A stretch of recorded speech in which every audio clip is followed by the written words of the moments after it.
This is No More Chairs by Dan Gill. On the first day of school, we were all excited and a bit nervous. As we filed into Mr. Gill's classroom and took our seats, we noticed there was an empty chair in the front.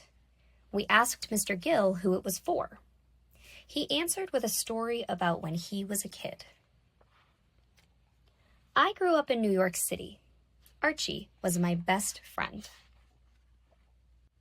One Saturday, when I was about your age, Archie and I were going to a birthday party.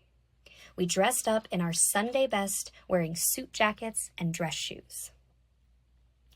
Birthday parties were always big events. We couldn't wait to get to Steve's party to see our friends, play games, and eat cake. Steve lived in a grand apartment building. It had a fancy lobby. It even had an elevator operator. He whisked us up to the 7th floor, where we rang the bell with great anticipation. Steve's mother answered the door. She said nothing at first, just looked at us carefully. I wondered if there was something on my jacket or if my shirt was untucked. Finally, she spoke. You can come into the party, Daniel, but your friend cannot because there are no more chairs.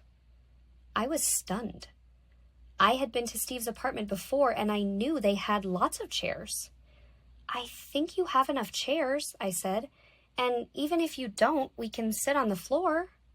From the corner of my eye, I could see Archie look away.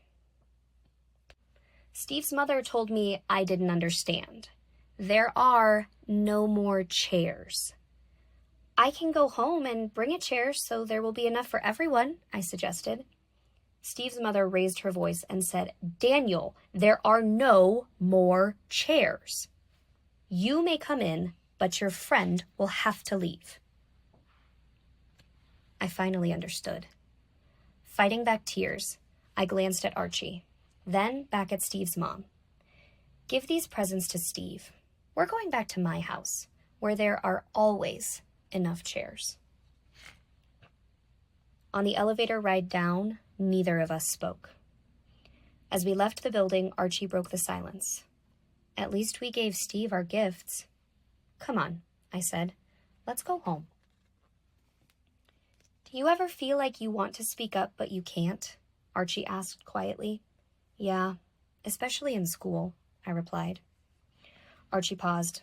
Well, next time you have trouble, I will speak up for you, because that's what friends are for. Back at my house, my friend and I shared a giant bowl of ice cream. And that's why, Mr. Gill told us, for over 40 years, he's always had an extra chair in his classroom. And because he has never forgotten how he felt that day, everyone will always feel welcome in his classroom. No one will say there are no more chairs. All are welcome here. Author's note.